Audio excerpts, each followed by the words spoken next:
আমি তোমাকে কিনছি পুরো 1 মাসের জন্য। আজ থেকে তুমি শুধু আমার পেছনে থাকবে। এই সময় তোমার একমাত্র দায়িত্ব আমাকে খুশি করা। অন্য কারো থেকে চোখ তুলে তাকানোর অনুমতি নেই তোমার। আমি যা বলবো তুমি নিঃশব্দে শুনবে। আরমান শাহরিয়ার মায়ার কানের কাছে এসে খুব লোভনীয় কণ্ঠে কথাগুলো বললেন, যার কারণে মায়ার লোম কূপ দাঁড়িয়ে গেল। কিছুক্ষণ আগে একটা বড় ঘরে একটা সিঙ্গেল সোফায় একজন হ্যান্ডসাম ব্যক্তি বসে আছে, আর তার সামনে অনেকগুলো মেয়ে একটা লাইন করে দাঁড়িয়ে আছে। সব মেয়েই একে অপরের থেকে অনেক বেশি সুন্দরী। তাদের মুখে লেগে আছে খুব লোভনীয় হাসি। এখানে তাদেরকে চোখের সামনে বসে থাকা একজন বিশেষ ব্যক্তির সামনে হাজির করা হয়েছে। তিনি দেখতে খুবই সুদর্শন এবং শহরের একজন বড় ব্যবসায়ী। পুরো শহরের এই লোকটির অনেক মর্যাদা আছে। তার নাম আরমান শাহরিয়ার। 28 বছরের একজন খুব সুদর্শন যুবক। তার চেহারা এবং তার পেশিবহুল শরীর এমন ছিল যে সে যে কোনো মেয়েকে তার প্রেমে পড়তে বাধ্য করবে। সে তার জীবনের প্রতিটি সম্পর্ককে কেবল নিজের মতলবের জন্য বানিয়েছে। আরমান মনে করে প্রতিটি মেয়ে তার টাকা পয়সা, নাম, যশ, খ্যাতি এই সবের জন্য তার পেছনে পড়ে আছে। তাই ওর কাছে ওইসব মেয়েদের অনুভূতি, আবেগ এই সবের কোনো মূল্য নেই। যদি কোনো কিছুর মূল্য থাকে তাহলে তা হলো সম্পদ, খ্যাতি, মর্যাদা এবং তার নিজস্ব মনোভাব। আরমান শাহরিয়ার তার ঠান্ডা চোখে দূর থেকে মেয়েদের স্ক্যান করছিল, আর পাশে বসে নতুন ব্যবসায়িক অংশীদার আরমানকে বলছে, এরা আমাদের ক্লাবের কিছু সুন্দরী নৃত্যশিল্পী। আপনি আজ রাতে বিনোদনের জন্য তাদের মধ্যে থেকে যে কোনো একজনকে বেছে নিতে পারেন। আমাদের নতুন ব্যবসায়িক চুক্তির জন্য এটি আমার পক্ষ থেকে একটি ছোট্ট উপহার। লোকটির ঠোঁটে ছিল নির্লজ্জ হাসি। আরমান শাহরিয়ার হাতে ওয়াইনের গ্লাস ধরে ওই সব মেয়ের দিকে তাকায়। সব মেয়ে খুব ভালোভাবে তৈরি হয়ে এসেছিল। যখনই তারা জানতে পারল যে তারা মিস্টার আরমান শাহরিয়ারের সামনে হাজির হতে চলেছে, প্রত্যেক মেয়ের চোখেই একটা আলাদা উত্তেজনা আর নার্ভাসনেস ছিল। প্রতিটি মেয়েই চায় সে যেন শুধু তাকে নিতে চায়। এই সমস্ত মেয়েরা আরমান শাহরিয়ারের জন্য পাগল ছিল। সবাই শুধু মনে মনে দোয়া করছিল যে আরমান শাহরিয়ার যেন তাকে লক্ষ্য করে। প্রতিটি মেয়ে তার মুখে একটি প্রলোভন সংকুল হাসি দিয়ে আরমানের দৃষ্টি আকর্ষণ করার চেষ্টা করছিল। আরমান সবার দিকে তাকায়, কিন্তু তার মুখে কোনো বিশেষ ভাব নেই, যেন এইসব মেয়ের প্রতি তার কোনো আগ্রহ নেই। সে তার ওয়াইনের গ্লাস থেকে একটা চুমুক নিয়ে বলে, ননসেন্স, সবই ফালতু। যদি কিছু নতুন দেখানো থাকে তবে দেখান। পুরনো আর ইউজড জিনিসে আমার কোনো আগ্রহ নেই। আরমানের এমন উদাসীন উত্তর শুনে সমস্ত মেয়েরা একেবারে আঁতকে ওঠে। আরমান শাহরিয়ার সত্যিই একজন পাথর হৃদয় ব্যক্তি, যে তিনি যা চান তা পেতে যে কোনো প্রান্তে যেতে পারেন, কিন্তু এত সহজে তার চোখে কোনো কিছুই ভালো লাগে না। তিনি খুব নির্বাচনী ব্যক্তি এবং তার পছন্দগুলিও খুব বিরল। আরমানের কথা শুনে পাশে বসা লোকটি তৎক্ষণাৎ বলল, আরে তুমি চিন্তা করো না, আমরা আমাদের ক্লাবের সবচেয়ে তাজা এবং অস্পর্শিত মেয়ে তোমার সামনে তুলে ধরেছি। এই বলে লোকটি ওই সব মেয়েগুলোকে ওখান থেকে চলে যাওয়ার ইশারা দেয়। সেই সব মেয়েরা হতাশা আর মুখে বিষাদ নিয়ে সেখান থেকে চলে যায়। তখন লোকটি তার এক গার্ডকে বলে, যে সব নতুন মেয়ে ক্লাবে প্রবেশ করেছে তাদের 5 মিনিটের মধ্যে হাজির করো। ওই গার্ড মাথা নেড়ে সাথে সাথে সেখান থেকে চলে যায়। একটা ঘরে অনেক মেয়ে রেডি হচ্ছিল। তখন ওখানে একজন গার্ড এসে বলে, আরে চলো, এবার তোমাদের পালা। আজ তোমরা যার সামনে যাচ্ছ সে এই শহরের একজন বড় ব্যবসায়ী। তাকে মুগ্ধ করলে জীবন সেট হয়ে যাবে। তার নাম আরমান শাহরিয়ার। তবে মনে রাখবে, তাকে মুগ্ধ করা এত সহজ নয়। আরমান শাহরিয়ার নামটা শুনে সব মেয়েদের চোখে জ্বলে উঠল, কিন্তু ওখানে থাকা একটা মেয়ের চোখে বড় বড় হয়ে গেল। সেই মেয়েটা বাকি সব মেয়েগুলোর থেকে এক কোণে দাঁড়িয়ে আছে। মেয়েটা অবাক হয়ে গেল। এই নামটা সে কখনো আশা করেনি। কিছুক্ষণ পর কিছু নতুন মেয়ে রুমে প্রবেশ করে। সেই নতুন মেয়েদের মধ্যে আরমানের চোখ পড়তে তার চোখ যায় একটা বিশেষ মেয়ের দিকে। লাল রঙের গাউন পরা একটি খুব সুন্দরী মেয়ে সেই মেয়েদের মধ্যে দাঁড়িয়েছিল। তার মুখে শূন্য অভিব্যক্তি। মেয়েটিকে দেখে আরমান ভ্রু কুঁচকে নেয়। ওই মেয়েটি আর কেউ নয়, মায়া তালুকদার। মায়া হলো আরমানের প্রাক্তন স্ত্রী। দুনিয়ার কেউ এ বিষয়ে জানে না, নির্দিষ্ট কিছু মানুষ ছাড়া। আরমান মায়াকে ডিভোর্স দিয়েছিল কারণ মায়ার সাথে তার বিয়ে হয়েছিল তার ইচ্ছার বিরুদ্ধে। আরমান মায়াকে ওখানে দেখে বেশ অবাক হয়ে যায়। আরমানের সামনে বসা লোকটি আরমানের উদ্দেশ্যে বলে, আমাদের ক্লাবের একদম তাজা তাজা মাল। এরা আজকেই জয়েন করেছে এই কাজে। এটা এদের সৌভাগ্য যে আপনার মতো একজন অসাধারণ ব্যক্তির দ্বারা তাদের প্রথম ক্যারিয়ার শুরু করতে চলেছে। এই কথার কোনো উত্তর আরমান দেয় না, কারণ তার চোখ তো এক জায়গাতেই আটকে আছে। সব মেয়েরা এসে আরমানের সামনে লাইন দিয়ে দাঁড়ায়। মায়া মাথা নিচু করে দাঁড়িয়েছিল। আরমানের দিকে সে একবারও তাকায়নি। আরমান উঠে দাঁড়ায়, ওয়াইনের গ্লাস টেবিলে রেখে সেই মেয়েদের কাছে যায়। সোফায় বসা লোকটি খুশি হয়ে ভাবছিল যে আরমান এই মেয়েদের প্রতি আগ্রহ দেখাচ্ছে। আরমান সেই মেয়েদের চারিদিক থেকে দেখছিল, কিন্তু বাস্তবে তার চোখ ছিল কেবল মায়ার দিকে। প্রতিটি মেয়ে তাদের স্টাইল, কাতিলানা হাসি এবং আবেদনময় শরীর দিয়ে আরমানকে নিজের দিকে আকৃষ্ট করার চেষ্টা করছিল, তাকে ছুঁয়ে তাকে প্ররোচিতও করছিল। কিন্তু আরমানের ওখানকার কোনো মেয়ের প্রতি আগ্রহ ছিল না। সে শুধু মায়ার দিকে মনোযোগ দিয়ে তাকিয়েছিল। ওকে দেখেই মনে হচ্ছে অন্য মেয়েদের থেকে একদম আলাদা। খুব স্বাভাবিকভাবে এক জায়গায় দাঁড়িয়েছিল। এখনও পর্যন্ত একবারও চোখ তুলে তাকায়নি, যেন সে তার প্রতি মোটেও আগ্রহ দেখাচ্ছে না। মায়া আরমানকে গুরুত্ব দিচ্ছে না, তার দিকেও তাকাচ্ছে না। এই বিষয়টা আরমানকে আরও রাগিয়ে দিচ্ছিল। আরমান মায়ার সামনে গিয়ে ওর হাত ধরে লাইন থেকে টেনে নেয় এবং তার অন্য হাত দিয়ে মায়ার কোমর শক্ত করে ধরে রাখে। মায়া আরমানের বুকের ওপর হুমড়ি খেয়ে পড়ে এবং শক্ত করে আরমানের শার্ট আঁকড়ে ধরে, কিন্তু তখনও আরমানের দিকে তাকাচ্ছিল না। আরমান মুখে বাঁকা হাসি নিয়ে বলে, আমি শুধু একে চাই। আরমানের উত্তর শুনেই লোকটা খুশি হয়ে যায়, কিন্তু অন্য সব মেয়েরা হতবাক হয়ে যায়। এই সাধারণ মেয়েটির মধ্যে এমন কি ছিল যে আরমান তার জন্য সেই সব সেক্সি হট মেয়েদের উপেক্ষা করলো? আরমানের শেষ পর্যন্ত কাউকে পছন্দ হয়েছে দেখে লোকটি খুব খুশি হয়ে যায়। উনি বলেন, অবশ্যই মিস্টার আরমান, আপনার পছন্দের দাম আছে বলতে হবে। ও সাধারণ হলেও সব মেয়েদের থেকে সুন্দরী। ও এইমাত্র যোগ দিয়েছে এই কাজে। আপনি যে মেয়েটির গায়ে হাত দিয়েছেন, এই মেয়েটি আপনার সেবায় উপস্থিত থাকবে।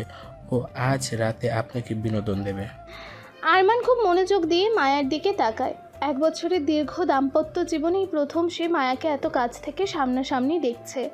নইলে বিয়ের পর সে না মায়াকে তার বাড়িতে থাকতে দিয়েছে আর না কখনো তার সামনে আসার অধিকার দিয়েছে। বিয়ের পরও মায়া তার বাবার বাড়িতে থাকতো। আরমান এবং মায়ার পরিবার ছাড়া পৃথিবীর আর কেউ তাদের বিয়ের কথাই জানতো না। আরমান মায়াকে খুব ঘৃণা করত। সে কখনো মায়ার মুখও দেখতে চায়নি নিজে থেকে। মায়া বিয়ের পর 1 বছর তার বাবার বাড়িতে থাকে এবং একদিন আরমান তার বাড়িতে ডিভোর্সের কাগজও পাঠায়। কখন তাদের সম্পর্ক শুরু হয়েছিল এবং কখন শেষ হয়েছিল কেউ সেই সম্পর্কে কোনো খবরই পায়নি। আরমান তাদের সবাইকে রুম থেকে বেরিয়ে যাওয়ার ইঙ্গিত দেয়, কারণ তার এখন আর কাউকেই সহ্য হচ্ছিল না। তার চোখে তখনও নিচু হয়ে থাকা মায়ার মুখের দিকে। সে চোখের পাপড়ি তুলেও আরমানের দিকে তাকাচ্ছে না। আরমান ইশারা করার সাথে সাথে লোকটি সব মেয়ে এবং গার্ডগুলোকে নিয়ে রুম থেকে বেরিয়ে গেল। ওরা সবাই চলে যেতেই আরমানের অভিব্যক্তি আরও কঠোর হয়ে উঠল। আরমান মায়ার কোমরটা আরও একটু শক্ত করে ধরল, যাতে মায়ার ব্যথা করতে শুরু হলো। এই ব্যবসা কবে থেকে শুরু করলে? আরমানের কথাগুলো খুবই কড়া ছিল, যা মায়ার হৃদয়কে ব্যথিত করছিল। এই বিয়ে তাদের দুজনের ইচ্ছার বিরুদ্ধে হলেও মায়া আরমানকে অনেক পছন্দ করতে শুরু করেছিল।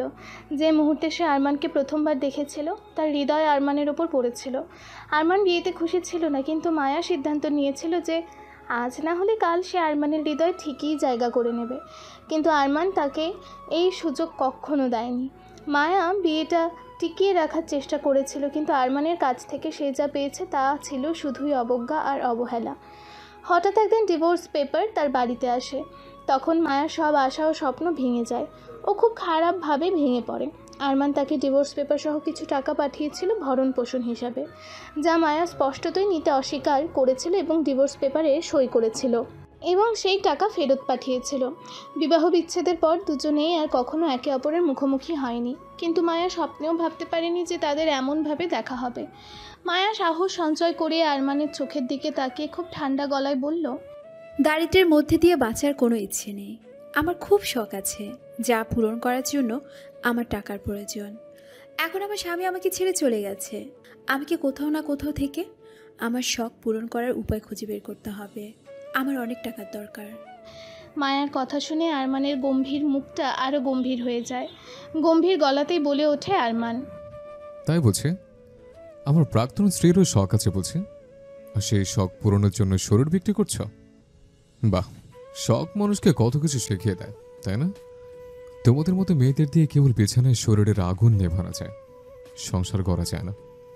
আমি ডিভোর্স দিয়ে ঠিকই করেছি। তোমার মতো মেয়ে আমার স্ত্রীর মর্যাদা পাওয়ার যোগ্য নয়। আরমান দাঁত কিরমির করে কথাগুলো বলল। কেন জানে না, কিন্তু হঠাৎ করে খুব রাগ লাগছে তার। যদিও আরমানের কথাগুলো মায়াকে অনেক কষ্ট দিচ্ছিল, কিন্তু সে তার সমস্যাগুলো আরমানকে দেখাতে চায় না। আর কেনই বা সে দেখাবে? যে ব্যক্তি বিয়ের আগেও চিন্তা করেনি, ডিভোর্স দেওয়ার আগেও ভাবেনি, তার মুখের দিকেও তাকায়নি, তার ফিলিংস নিয়েও ভাবেনি, তাকে কেন সে সমস্যাগুলো দেখাবে? মায়া মুখে একটা প্রলোভন সংকুল হাসি দিয়ে আরমানের গলায় হাত রেখে বলল, যদি এমনই হয় তাহলে চলুন, আমি আপনার ইচ্ছা পূরণ করব, আর আপনি আমার ইচ্ছা পূরণ করবেন। যাই হোক, গত কয়েকদিন ধরে আমার ইনকামটা একটু ধীর গতিতে চলছে। আপনার মতো কোনো ধনী লোক পাইনি, তার জন্য আজ যখন আপনার মতো ধনী কাউকে পেয়েছি, তখন আমি কোনো কমতি রাখতে চাই না। আপনি যেমন চাইবেন আপনাকে আমি তেমন সার্ভিস দেব। আর আমাকে বিশ্বাস করুন, আমি আপনাকে একটুও অভিযোগ করার সুযোগ দেব না। আজ পর্যন্ত আমি আমার গ্রাহকদের কাউকে খুশি না করে যেতে দেইনি।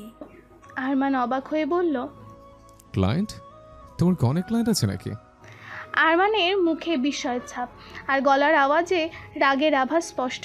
আরমানকে অবাক হতে দেখে মায়া বাঁকা হেসে বলল, আমার কতজন গ্রাহক আছে এতে আপনার কি যায় আসে মিস্টার আরমান শাহরিয়া? এটা তো আমাদের নিত্যদিনের কাজ। হ্যাঁ, এত লোকের কথা কিভাবে মনে রাখি বলুন? মায়ার এমন নির্লজ্জ কথা শুনে আরমানের মুখে রাগে লাল হয়ে গেল, চোখ দিয়ে যেন আগুন ঝরছে। রাগে আরমান তার হাত দিয়ে মায়ার চিবুক শক্ত করে ধরল। মায়া প্রচণ্ড ব্যথা অনুভব করছিল, কিন্তু ওর ব্যথা আরমানকে দেখাতেই চাইছিল না। মুখে ঝুলিয়ে রেখেছিল গা জ্বালানো হাসি। আমি ভেবেছিলাম তুমি ভালো মেয়ে, তাই ডিভোর্সের কাগজ পাঠানোর সঙ্গে সঙ্গে কিছু টাকাও দিয়ে দিয়েছিলাম। যখন তুমি টাকাটা ফিরিয়ে দিলে তখন ভেবেছিলাম তুমি আত্মসম্মানী। মনে হচ্ছিল কোথাও একটা ভুল করেছে আমি তোমার জীবনে অযাচিত হস্তক্ষেপ করে। কিন্তু আজ তোমাকে অবস্থায় দেখে সে অনুভূতিটুকুও শেষ হয়ে গেল। এখন বুঝতে পারছি যা করেছে একদম ঠিক করেছে। আজ পর্যন্ত কতজন পুরুষকে শরীরে সাথ দিয়েছ? কতজনের বিছানায় গরম করেছো তুমি? কতজন পুরুষ তোমার এই দেহের তৃষ্ণা নিবারণের আশ্রয় পেয়েছে? উত্তর দাও। আরমান উত্তেজিত হয়ে মায়াকে কথাগুলো জিজ্ঞেস করলো। আরমানের কথা শুনে মায়া হালকা হেসে বলল, বললাম না, আমার মনে হয় না এগুলো জেনে আপনার কোনো লাভ হবে। আমি অনেকের সাথে খেলেছি, বিশ্বাস করুন আমার অনেক অভিজ্ঞতা আছে। আমি আপনাকে খুব খুশি করতে পারবো। একবার শুরু করে তো দেখুন, আপনার পুরো টাকা উসুল হয়ে যাবে। মায়ার কথাগুলো আরমানের রক্তকে আরও গরম করে দিচ্ছিল। ও মায়াকে বিছানার কাছে নিয়ে যায় এবং জোর করে তাকে বিছানায় ছুঁড়ে ফেলে দেয়। তখনও প্রলোভন সংকুল হাসি মায়ার মুখে রয়ে যায়। আরমান রেগে গিয়ে নিজের সমস্ত পোশাক খুলতে শুরু করে। মায়াও আস্তে আস্তে তার শরীর থেকে জামা কাপড় সরিয়ে নেয়। আরমানের চোখের সামনে মায়া বিবস্ত্র অবস্থায় ছিল। মায়ার কাছাকাছি এসে আরমান বলল, তোমার কতটা অভিজ্ঞতা আছে দেখাও আমায়। আমি চাই তুমি আমাকে সন্তুষ্ট করো। মায়া তার মুখে একটি ধূর্ত হাসি দিয়ে আরমানকে কাছে টেনে নেয় এবং আবেগের সাথে কিস করতে শুরু করে। আরমান মায়াকে এমনভাবে কিস করতে শুরু করে যে মায়ার ঠোঁট কেটে রক্ত বের হয়ে যায়, যেন পুরো রাগটা মায়ার ঠোঁটের ওপরে ঝাড়ছে। কিন্তু মায়া কোনো প্রতিক্রিয়া দেখায় না, চুপচাপ সহ্য করে নেয়। এরপর ওরা মত্ত হয় সেই আদিম খেলায়, যা যুগ যুগ ধরে চলে আসছে। কিন্তু এতে কোনো ভালোবাসা ছিল না, ছিল শুধু আরমানের রাগ, যা মায়ার শরীরের ওপর দিয়ে বয়ে গেল। মায়া হাসি মুখে সব কিছু সহ্য করছিল। সে অনেক কষ্ট পাচ্ছিল, তারপরও সে তার মুখে তার ব্যথা প্রকাশ করতে দিচ্ছিল না। আরমান সারাটা রাত মায়ের সাথেই কাটায়। সকালবেলা আরমান শাওয়ার নিয়ে ওয়াশরুম থেকে বেরিয়ে আসে। তারপরে মায়া ওয়াশরুমে যায় এবং দরজা বন্ধ করে দেয়। ভেতরে যেতেই মায়ের সমস্ত যন্ত্রণা এবং কষ্ট তার চোখের অশ্রু হয়ে ঝরতে থাকে। মুখের ওপর হাত চাপা দিয়ে নীরবে কান্নায় ভেঙে পড়ে। ঝর্ণার জল তার শরীরে পড়ছিল। তার শরীরে লাল এবং নীল চিহ্ন ছিল, যা বোঝায় যে আরমান কতটা নিষ্ঠুরভাবে তাকে আঁচড়ে খেয়েছে। তার শরীর থেকে বেশি আত্মায় ব্যথা লেগেছে। মায়া তার কণ্ঠস্বরকে চাপা দিয়ে কাঁদতে থাকে। কিছুক্ষণ পরে ব্যথাযুক্ত শরীর নিয়ে ওয়াশরুম থেকে বেরিয়ে আসে। আরমান পোশাক পরে রেডি হয়ে নিয়েছে বেরিয়ে যাওয়ার জন্য। যাওয়ার আগে সে তার কোট থেকে একটি চেক বের করে মায়ের কাছে এসে চেকটি মায়ের দিকে ছুঁড়ে দেয়। নাও তোমার রাতের সেবার মূল্য। মায়া নিজের ভেতরের কষ্ট লুকিয়ে নির্লজ্জভাবে চেকটা তুলে নিয়ে তাকায়। চেকে লেখা পরিমাণ দেখে মায়ের ঠোঁটে হাসি ফুটে ওঠে। আরমানের দিকে তাকিয়ে বলল, ধন্যবাদ স্যার। পরিমাণ দেখে মনে হচ্ছে আপনি আমার সার্ভিস খুব পছন্দ করেছেন। অবশ্যই আবার আসবেন। আরমান মায়ার চুল মুঠো করে ধরে একটু কাছে নিয়ে আসে। এতে মায়া ব্যথা পায় কিন্তু মুখে প্রকাশ করে না। আরমান ডাকে দাঁত কিরমির করে বলল, প্রশ্নই আসে না। এই আরমান শাহরিয়ার একবার যে জিনিস ব্যবহার করে তাতে দ্বিতীয়বার আর হাত দেয় না। মায়া একটু মন খারাপের ভান করে বলল, ও, এর মানে আমি আর আপনার সাথে রাত কাটানোর সুযোগ পাবো না। সমস্যা নেই, আপনি না হলে অন্য কোনো মোটা পার্টি ঠিকই পেয়ে যাব। শহরে এমন লোকের অভাব নেই। যাই হোক, আজ রাতে আমার আরেকজন ব্যবসায়ীর সাথে অ্যাপয়েন্টমেন্ট আছে। তার জন্য প্রস্তুত হতে হবে, একটা সুন্দর পোশাক কিনতে হবে, তারপরে অনেক প্রস্তুত হতে হবে। আমি ব্যস্ত। আপনার সাথে দেখা করে ভালো লাগলো মিস্টার আরমান শাহরিয়ার। এই বলে মায়া চেক নিয়ে রুম থেকে চলে যায়। আজ রাতে অন্য কারোর সাথে অ্যাপয়েন্টমেন্ট। মায়ের এইসব কথা শুনে আরমান অবাক হয়ে গেল। কেন জানি ওর খুব রাগ লাগছিল। এতে আরমান কনফিউজড হয়ে বিরক্ত নিয়ে মনে মনে বলে, ও সারা শহরের মানুষ নিয়ে রাত কাটায়। এই ভেবে আরমান সেখান থেকে সোজা তার অফিসের জন্য রওনা দেয়। ক্লাব ছাড়ার পর মায়া সোজা হাসপাতালে যায়। তার ফোনে অনেক মিসড কল ছিল। মায়া তাড়াহুড়ো করে একজন ডাক্তারের কেবিনে ঢুকে যায়। মায়াকে দেখে ডাক্তার বলেন, আরে আপনি এসেছেন। আমরা আপনাকে অনেকবার ফোন করেছি, আপনি আমাদের ফোন ধরলেন না। ক্ষমা চেয়ে মায়া খানিকটা নার্ভাস কণ্ঠে বলল, আমি দুঃখিত ডাক্তার, আমি একটা কাজে আটকে গিয়েছিলাম। ডাক্তারবাবু, উনি কেমন আছেন? ডাক্তার মায়াকে বললেন, আসলে গত রাত ওনার অবস্থা খারাপ হয়ে গিয়েছিল, বারবার আপনার সাথে দেখা করতে চাইছিল, তাই আপনাকে এতবার ফোন করেছি। ডাক্তারের কথা শুনে মায়ের হৃৎপিণ্ড হঠাৎ থেমে যায়। এখন কেমন আছেন ডাক্তার? ডাক্তার মায়াকে শান্ত করে উত্তর দিলেন, উনি এখন ভালো আছেন, চিন্তা করবেন না। এই কথা শুনে মায়া স্বস্তির নিঃশ্বাস ফেলে ডাক্তার মায়াকে বললেন, ওনাকে কেমোথেরাপি দেওয়া শুরু হয়ে গেছে, উনি ক্যান্সারের শেষ পর্যায়ে আছে। আমি আপনাকে কোনো মিথ্যা সান্ত্বনা দিতে চাই না, আমরা জানি তার বেঁচে থাকার সম্ভাবনা খুবই কম। আপনি কি নিশ্চিত যে আপনি এত টাকা খরচ করতে চান? কথাটা শুনে মায়ার চোখে পানি চলে আসে। ডাক্তার, কি বলছেন এসব? ওনাকে ছাড়া এই পৃথিবীতে আমার কেউ নেই। আমি ওনাকে হারাতে চাই না। ডাক্তার মায়াকে শান্ত করে বলেন, আমি বুঝতে পেরেছি, চিন্তা করবেন না, ওপরওয়ালার ওপর ভরসা রাখুন। ওনার কেমোথেরাপি শুরু করার সময় হয়ে গেছে, আপনি বিলটা জমা করে দিন। আর হ্যাঁ, ওনার কিন্তু অনেক দামি ওষুধপত্র লাগবে, তাই সবসময় টাকা রেখে রাখবেন। মায়া একটা দীর্ঘ নিঃশ্বাস ফেলে মাথাটা একটু নেড়ে বলল, হ্যাঁ ডাক্তার সাহেব, চিন্তা করবেন না, আপনি শুধু চিকিৎসা শুরু করুন, আমি সব খরচ বহন করব। এই কথা শুনে ডাক্তার মৃদু হেসে মাথা নাড়েন। মায়া হাসপাতালের একটি ওয়ার্ডে যায়। সেখানে একজন লোককে শুয়ে থাকতে দেখা যায়। ওনাকে বেশ প্রাণহীন দেখাচ্ছিল। মাথা থেকে বেশ কিছু চুল উঠে গেছে। জামা পরানো না থাকলে শরীরের সব হাড় গোনা যাবে। ওনাকে দেখতে অবিকল একটা মৃতদেহের মতো। এই অবস্থায় লোকটিকে দেখে মায়া খুব কষ্ট পাচ্ছিল, কারণ এই লোকটি আর কেউ নয়, তার জন্মদাতা পিতা, যিনি ক্যান্সারের সাথে লড়াই করছিল। ধীরে ধীরে ক্যান্সারের কারণে তার শরীর সম্পূর্ণ ফাঁপা হয়ে গেছে। মায়া তার সাহস জোগাড় করে এবং তার বাবার বেডের কাছে এগিয়ে যায়। হাসির আড়ালে তার মুখে দুঃখ লুকিয়ে রাখে। বিছানায় নির্জীব শুয়ে থাকা লোকটি মায়াকে দেখে যেন তার শরীরে প্রাণ ফিরে আসে। চোখ চকচক করে ওঠে। সে হাত এগিয়ে দিয়ে মায়াকে কাছে আসতে ইশারা করে। মায়া কাছে এসে লোকটির হাত ধরে বেডের কাছে চেয়ারে বসে। পাপা, কেমন আছো তুমি? জানো, আজ আমি ডাক্তারের সাথে দেখা করেছি। ডাক্তার কি বলেছে জানো?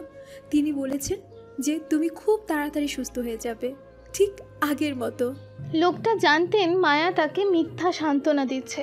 সে যে অবস্থায় আছে সেখান থেকে শুধু মৃত্যুর দিকে যেতে পারে, জীবনে বেঁচে থাকার দিকে নয়। তবু মায়া তাকে উৎসাহ দিচ্ছিল। উনি জানতেন মায়া খুব কষ্ট পাচ্ছে, তার সে কষ্ট তার হাসির আড়ালে লুকিয়ে রেখেছে। বাবা তো তাই সব বোঝেন। উনি নিজের জন্য নয়, তার মেয়ের জন্য চিন্তিত ছিল। মায়া দেখতে খুব সুন্দর এবং নিষ্পাপ ছিল। জানে না উনি থাকলে ওনার মেয়ে এই দুনিয়ায় কিভাবে বাঁচবে। ওনার নাম আশরাফ তালুকদার। মধ্যবিত্ত পরিবারের মানুষ তিনি। ওনার বাবা অর্থাৎ মায়ের দাদা এবং আরমানের দাদা ছিলেন স্কুলের বন্ধু। অনেক আগেই তারা দুজনেই মায়া আর আরমানের বিয়ে ঠিক করে রেখেছিল। আরমানের পরিবার জোর করেই মায়াকে আরমানের সাথে বিয়ে দিয়েছিলেন, আর আরমান বিয়ে করে নিলেও তা মানতে রাজি ছিল না। যেহেতু তার ইচ্ছের বিরুদ্ধে বিয়েতে দেওয়া হয়েছিল, মায়াকে ওদের বাড়িতেও আনতে দেয়নি, এই বলে যে ওই মেয়ে যদি এই বাড়িতে আসে তাহলে আমি বাড়ি থেকে বেরিয়ে যাব। আরমানের দাদা জানতেন মায়া ভালো মেয়ে, আর আরমানও কেমন ছেলে তা তিনি ভালোই জানতেন। তাই ওনার মনে হয়েছিল মায়াই একমাত্র আরমানকে সামলাতে পারবে। আরমানের দাদা শেষ ইচ্ছা হিসাবে চেয়েছিল দুজনের বিয়ে হোক। দাদার ইমোশনাল ব্ল্যাকমেইলে বাধ্য হয়ে আরমান মায়াকে বিয়ে করে নেয়, কিন্তু তারপর মায়ার মুখও দেখতে চায়নি। বিয়ের কিছু মাস পরই আরমানের দাদা মারা যান। বর্তমান আমাকে মিথ্যা সান্ত্বনা দিও না মামুনি। আমি জানি আমার হাতে বেশি সময় নেই। পৃথিবীর কোনো চিকিৎসায় আমাকে সারিয়ে তুলতে পারবে না। আমি আমার জীবন নিয়ে চিন্তিত নই, আমি তোমাকে নিয়ে চিন্তিত। তুমি আমাকে এত দামি হাসপাতালে ভর্তি করেছো আমার চিকিৎসার জন্য, কিন্তু এখন তার খরচ তুমি কিভাবে বহন করবে? তুমি আমার বাড়ি নিয়ে চলো, আমি তোমার সাথে সময় কাটাতে চাই। আমি হাসপাতালে মরতে চাই না। মায়া সাথে সাথে তার বাবাকে বাধা দিয়ে বলল, পাপা থামো তুমি। তোমাকে কতবার বলেছি এমন ফালতু কথা বলবে না। তোমার কিচ্ছুই হবে না, তুমি সুস্থ হয়ে যাবে। ডাক্তার আমাকে বলেছে সে তোমার উপর নতুন ওষুধ ব্যবহার করেছে, যেগুলো আস্তে আস্তে কাজও করছে। এখন তুমি তাড়াতাড়ি সুস্থ হয়ে যাবে, বিশ্বাস করো। এত টাকার ব্যবস্থা করছো কোথা থেকে তুমি? কিছু ভুল কাজ? আশরাফ এই কথা বলতেই মায়া তাড়াতাড়ি উত্তর দেয়, না পাপা, আমি একটা বড় মাল্টিন্যাশনাল কোম্পানিতে চাকরি পেয়েছি। এই চাকরির ভিত্তিতে তোমার চিকিৎসার জন্য লোন নিয়েছি। তুমি চিন্তা করো না, তুমি তাড়াতাড়ি সুস্থ হয়ে যাবে। তারপর আমরা দুজনে বাড়ি চলে যাব। আশরাফ একটু দুঃখী হয়ে যায়। মায়া তার পাপাকে দুঃখিত দেখতে পারে না। সে তার পাপার হাতে হালকা চুমু খেয়ে বলে, পাপা তুমি জানো আমি তোমাকে কতটা ভালোবাসি। তোমার কিচ্ছু হতে দেব না, কিচ্ছু না। আশরাফ হালকা হেসে মায়ার মাথায় হাত বুলিয়ে দেয়। বাবা কেমন নিষ্প্রাণ অবস্থায় দেখে মায়ার খুব কষ্ট হয়। হাল্লাই জানে তাকে নিয়ে কি খেলা খেলছে। ছোটবেলায় তার মা ছিনিয়ে নিয়ে গেছে, বিয়েও ভেঙে গেছে, এখন তার বাবাই তার শেষ ভরসা। হাল্লাতওয়ালা এখন তাকেও ছিনিয়ে নেওয়ার চেষ্টা করছেন, এবং ওর বাবাকে বাঁচানোর জন্য নিজের কতটা মূল্যবান জিনিস হারিয়েছে তা একমাত্র ওই জানে। মায়া মনে মনে বলে, আই এম সরি পাপা, আমি কি করছি তা বলতে পারবো না। তবে তোমার জীবন বাঁচাতে আমি যে কোনো প্রান্তে যেতে প্রস্তুত। আমি জানি আমি যা করছি তা খুবই অন্যায়। যেই রাস্তায় আমি নেমেছি এতে আমার জীবন নষ্ট হয়ে যাবে, এবং আমি কখনোই এর থেকে বেরিয়ে আসতে পারবো না। তবে আমিও তোমাকে এভাবে কষ্ট পেতে দেখতে পারবো না। প্লিজ তুমি আমায় ক্ষমা করে দিও। পাপাকে খাবার ও ওষুধ দেওয়ার পর মায়া তার বাড়িতে ফিরে আসে। প্রথমেই সে একটা পেন কিলার খেয়ে নেয়, কারণ তার শরীরে প্রচুর ব্যথা হচ্ছিল। আর হবেই না বা কেন, আরমান তো পুরো পশুর মতো ব্যবহার করেছে ওকে। ব্যথানাশক ওষুধ খাওয়ার পর মায়া হালকা কিছু খায় এবং তারপর বিছানায় শুয়ে পড়ে। বিছানায় শুয়ে সে ক্লান্ত এবং যন্ত্রণায় কাতরাচ্ছিল। রাতে মায়া রেডি হয়ে ক্লাবে পৌঁছালে ক্লাবের মালিক মায়াকে তার কাছে ডাকে। মায়া ক্লাবের মালিকের কাছে পৌঁছে বলল, স্যার আমাকে আপনি ডেকেছিলেন? ক্লাবের মালিক মায়ার দিকে তাকিয়ে বলেন, আরে মায়া, তুমি এসেছো, ভালোই হলো। আমি তোমার জন্য অনেকক্ষণ অপেক্ষা করছিলাম। তোমার ফোনের ঠিকানা পাঠিয়ে দিয়েছি। আজ রাতে তোমাকে ওখানে যেতে হবে। মায়া ঠিকানা দেখার সাথে সাথে অবাক চোখে তাকায়। শাহরিয়ার ম্যানশন? ক্লাবের মালিক একটু উত্তেজিত হয়ে বলেন, জানো, তোমার সার্ভিস এত ভালো লেগেছে যে তোমাকে পুরো 1 মাসের জন্য ভাড়া করে নিয়েছে। তুমি তো লটারি জিতেছ মায়া, অভিনন্দন। এখন তুমি টাকার পুকুরে গোসল করবে। মায়া যেন আকাশ থেকে পড়ল, কারণ সে এটা মোটেও আশা করেনি। মায়াকে অবাক হতে দেখে লোকটি বলল, কি খুব অবাক হয়েছে তো? হওয়ারই কথা। মায়া যেন নিজের হুঁশ ফিরে পেল। স্যার 1 মাস খুব বেশি হয়ে গেল না? ক্লাবের মালিক চোখ ঘুরিয়ে বললেন, তো এত আশ্চর্য হওয়ার কি আছে? মেয়েরা এই সুযোগের জন্য মুখিয়ে থাকে, আর তুমি এত ভালো সুযোগ পেয়েও খুশি নাও। যাও তাড়াতাড়ি ওই অ্যাড্রেসে চলে যাও। আমি ওনার থেকে টাকা নিয়ে নিয়েছি, এখন তোমাকে যেতেই হবে, না হলে আমার ব্যবসা লাটে উঠে যাবে। লোকটার কথা শোনার পর মায়া শুধু মাথা নাড়ল। সে তখনও বিভ্রান্ত এবং অবাক ছিল, কিন্তু তার অর্থের প্রয়োজন মেটানোর জন্য তাকে এই কাজটা করতে হচ্ছে। মায়া মনে মনে বলে, জানি না আমার ভাগ্যে আর কি কি আছে। শাহরিয়ার ম্যানশন। মায়া অটো থেকে নেমে শাহরিয়ার ম্যানশনের গেটের সামনে দাঁড়িয়ে আছে। যেই বাড়িতে তার বউ হয়ে ঢোকার কথা ছিল সেই বাড়িতে আজ রক্ষিতা নামে ঢুকতে হচ্ছে। বিয়ের পর আরমান মায়াকে তাদের বাড়ি নিয়ে আসেনি। বিয়েটা মায়াদের বাড়িতেই হয়েছিল। কবুল বলার পর আর এক মুহূর্ত ওদের বাড়িতে থাকেনি, চলে গিয়েছিল নিজের ফ্ল্যাটে। আর বলেছিল ওই মেয়ে যদি ওদের বাড়িতে আসে তাহলে ওই বাড়িতে আর কোনো দিনও পা দেবে না সে, সারা জীবনের জন্য পাড়ি দেবে বিদেশে। আরমানের মা চায়নি ছেলেকে হারাতে, তাই বাধ্য হয়েই মায়াকে তার বাবার বাড়িতেই রেখে এসেছিল। মায়াও অনেক ভেঙে পড়েছিল, কিন্তু নিজেকে শক্ত করে নিয়েছিল শুধুমাত্র ওর বাবার কথা ভেবে। ওর বাবার যে এই দুনিয়ায় আর কেউ নেই ও ছাড়া। মায়া গেটের সামনে গিয়ে দারোয়ানকে ডাক দিল। দারোয়ান মায়ার পরিচয় জিজ্ঞাসা করতে মায়া কি উত্তর দেবে ভেবে পেল না, শুধু বলল মিস্টার আরমান তাকে আসতে বলেছিল, তার সাথে দরকার আছে। দারোয়ান কল করলো আরমানের পার্সোনাল মেডকে। মেড যাওয়ার পারমিশন দিলে দারোয়ান গেট খুলে দিল। মায়া ভেতরে প্রবেশ করলো আর চারিদিকে সৌন্দর্য দেখে অবাক হয়ে গেল। রাজপ্রাসাদের মতো ডুপ্লেক্স বাড়ি। গেট থেকে সোজা মোরাম বেছানো রাস্তা কিছুটা গিয়েই 3 ভাগ হয়ে গেছে। মাঝখানে পানির ফোয়ারা, একটা রাস্তা গেছে বাড়ির মেন গেট পর্যন্ত, আর একটা গাড়ির গ্যারেজ, এবং আর একটা সুইমিং পুল বাগানের দিকে। বাগানে বিভিন্ন রকমের গাছ, আর সেই গাছে বিভিন্ন রং বেরঙের ছোট ছোট লাইট লাগানো। এটা রাত্রিবেলা হলেও চারিদিকে দিনের আলোর মতো স্পষ্ট। চারিদিকে সৌন্দর্য দেখে মায়া মুগ্ধ হয়ে গেল। চারিদিক দেখতে দেখতে এগিয়ে গেল বাড়ির মেন দরজার কাছে। কেন জানি মায়ার আজ খুব ভয় করছে। কাঁপা কাঁপা হাতে কলিং বেলে চাপ দিল মায়া। আরমান নিজের রুমে সোফায় বসে আছে চোখ বন্ধ করে, ও চোখের ওপর এক হাত দিয়ে। কি হচ্ছে ওর সাথে ও কিচ্ছু বুঝতে পারছে না। আজ যখন ও ক্লাব থেকে বেরিয়ে অফিসে গেল তখন অফিসে কোনো কাজেই মন বসাতেই পারছিল না। বারবার শুধু মায়ার বলা কথাগুলো মনে পড়ছিল। কেন জানি ও মানতেই পারছিল না যে মায়া আজ অন্য কোনো পুরুষের সাথে রাত কাটাবে। সারাটা দিন ও নিজের কাজে মন বসাতে পারেনি। যেই মায়া ডিভোর্স লেটারের সাথে ওর দেওয়ার টাকা ফিরিয়ে দিয়েছিল, সেই মায়া আজ নিজের ইচ্ছে পূরণের জন্য এই রাস্তায় নেমেছে। সেটা কিছুতেই মানতে পারছে না ও। কীভাবে মানবে? ও যে খুব ভালো করে বুঝতে পেরেছিল ওটা মায়ার প্রথমবার ছিল, আর তার প্রমাণ ছিল বিছানায় লেগে থাকা ব্লাডের দাগ। কিন্তু মায়া যে বলছিল ও এর আগেও অন্যের সাথে, না, আর কিছুই ভাবতে পারছিল না আরমান। ওর মাথা হ্যাং হয়ে যাচ্ছিল। মায়া কেন ওকে মিথ্যা বলছিল তাহলে? কেন ও নিজেকে আরমানের চোখে খারাপ বানাতে চাইছিল? কিচ্ছু বুঝতে পারছে না আরমান। তাই আর কোনো কিছু না ভেবে কল লাগিয়েছিল সেই ক্লাবের মালিককে। টাকা দিয়ে কিনে নিয়েছে মায়াকে 1 মাসের জন্য। মায়ার আসার সময় হয়ে গেছে, হয়তো আর কিছুক্ষণের মধ্যেই চলে আসবে। আরমান সোফায় আধাশোয়া হয়ে শুয়ে নিজের করা কাজের কথা ভাবছিল আর বিরক্তও হচ্ছিল। ও কেন এত আগ্রহ দেখাচ্ছে মায়ের বিষয়ে? কেনই বা রাগের মাথায় হুট করে মেয়েটাকে 1 মাসের জন্য কিনেও নিল? আর কেনই বা মায়ের সাথে রাগের মাথায় রাত কাটালো? কী থেকে কী হয়ে গেল কিচ্ছু বুঝতে পারছে না। ও তো ক্লাবে কোনো মেয়ের সাথে রাত কাটানোর জন্য যায়নি তাহলে। ও তো ওর একটা ডিলের জন্য গিয়েছিল। ও তো মায়াকে ডিভোর্স দিয়েছিল ওর একমাত্র ভালোবাসা মায়েশার জন্য। তাহলে কেন আবারও এই মেয়েটাকে ওর জীবনে ঢুকতে দিল? ওর মায়েশাকে কি ওর ঠকানো হলো না? মায়েশা, ও তো এখনও ওর মায়েশার কোনো খবর পায়নি। কোথায় আছে সে? কেমন আছে? আদেও কি এই দুনিয়ায় বেঁচে? না, কি ভাবছে ও এসব? মায়েশা আছে, কিচ্ছু হতে পারে না ওর। ঠিক একদিন খুঁজে পাবে ও ওর মায়েশাকে। হঠাৎ দরজায় নক হওয়ার শব্দে নিজের ভাবনা থেকে বেরিয়ে এলো আরমান। সোজা হয়ে বসে দরজার ওপাশে থাকা ব্যক্তিকে আসার অনুমতি দিয়ে বলল, কাম ইন। দরজা খুলে প্রবেশ করলো আরমানের পার্সোনাল মেড রুবি। এই রুবি আরমানের সমস্ত কাজ করে। আরমানের খাওয়া দাওয়া, রুম গোছানো, কাপড় ধোয়া থেকে শুরু করে সমস্ত যাবতীয় কাজ রুবি দেখাশোনা করে। বয়স 26-এর কাছাকাছি। রুবি রুমে ঢুকে বলল, স্যার, যে মেয়েটির আসার কথা ছিল উনি এসেছেন। আরমান বুঝতে পারলো রুবি মায়ের কথাই বলছে। আরমান বলল, ঠিক আছে, তুমি ওকে আমার রুমে পাঠিয়ে দাও, আর দরকার হলে আমি তোমাকে ডেকে নেব। Okay sir. এই বলে রুমি নিচে চলে যায়। কিছুক্ষণের মধ্যেই দরজায় আবারও নক হওয়ার আওয়াজ হয়। আরমান বুঝতে পারে এটা মায়াই হবে। আরমান আসার অনুমতি দিলে মায়া আস্তে করে দরজা খুলে রুমে প্রবেশ করে।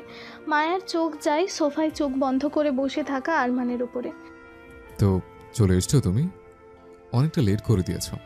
মায়া আরমানকে বলে, আমার বস আমাকে বলেছিল যে আপনি আমাকে 1 মাসের জন্য ভাড়া করেছেন, মিস্টার আরমান শাহরিয়ার। আমি জানতাম না যে আমার সার্ভিস আপনি এত পছন্দ করবেন। শুধু আপনার কারণে আমার অন্য ক্লায়েন্টরাও খুবই হতাশ। আজ আমি অন্য কারোর সাথে যেতে চেয়েছিলাম। আমি তার জন্য অনেক প্রস্তুতিও নিয়েছিলাম, কিন্তু ক্লাবে পৌঁছে আমি জানতে পারি যে আমাকে আপনার কাছে আসতে হবে, তাই আমাকে অন্য ক্লায়েন্টদের সাথে আমার পরিকল্পনা বাতিল করতে হয়েছে।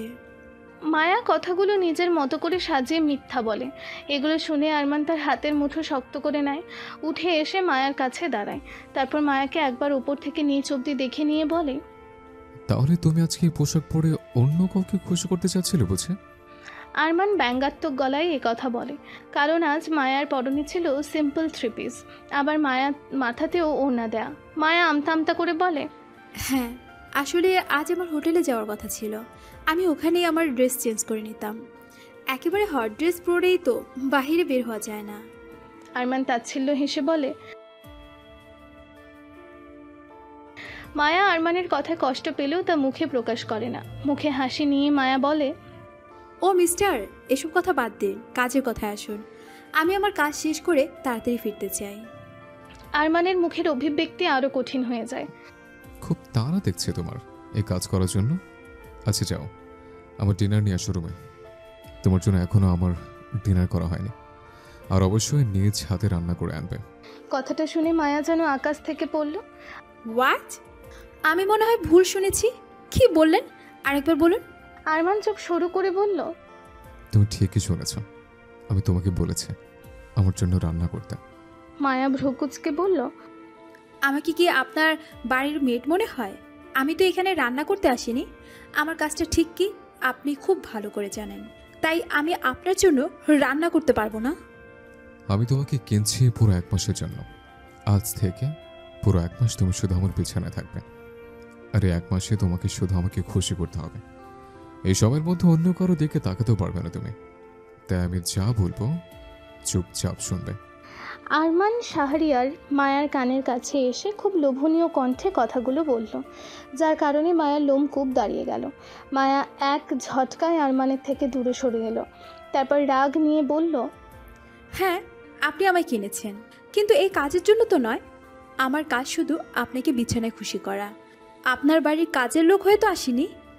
তুমি কি পেপারে সাইন করার সময় দেখোনি ওখানে কি কি শর্ত দেওয়া ছিল? ওখানে স্পষ্ট করে বলা আছে, এই 1 মাস আমি যা যা বলবো তোমাকে আমার সব কথাই শুনে চলতে হবে।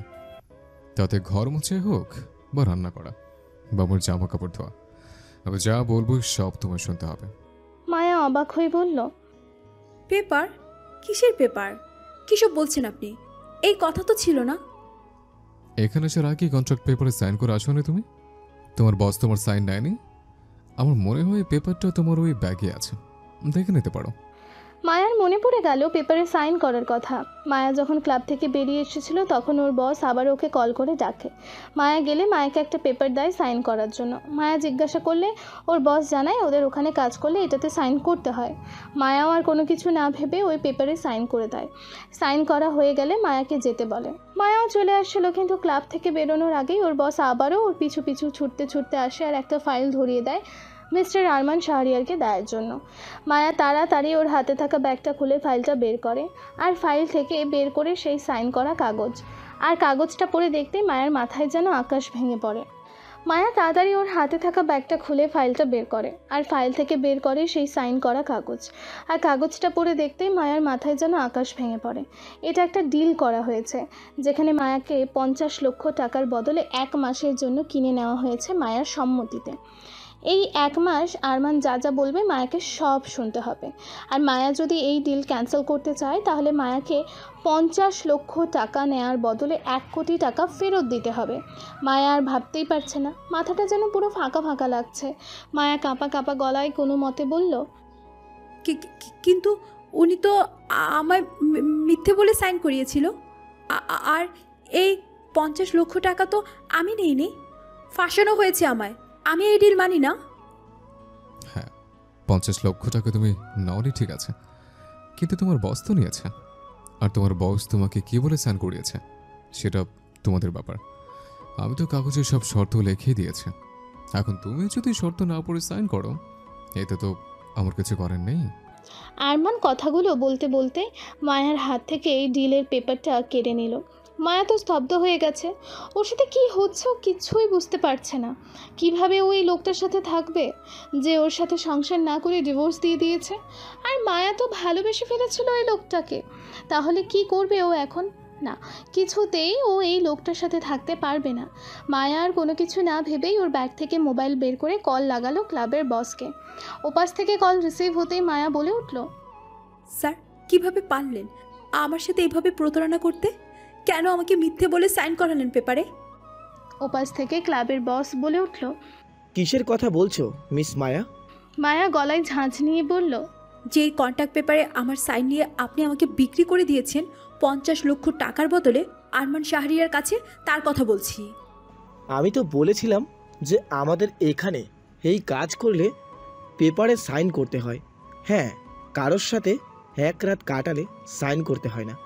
তবে কোনো ক্লায়েন্ট যদি কাউকে 1 সপ্তাহ বা তারও বেশি দিনের জন্য বুকিং করে তাহলে আমরা পেপারে সাইন করিয়ে নিই। মায়া অসহায় গলায় বলল, স্যার, আমি এই কাজটা করতে পারবো না, আপনি ওনার টাকা ফিরিয়ে দিন।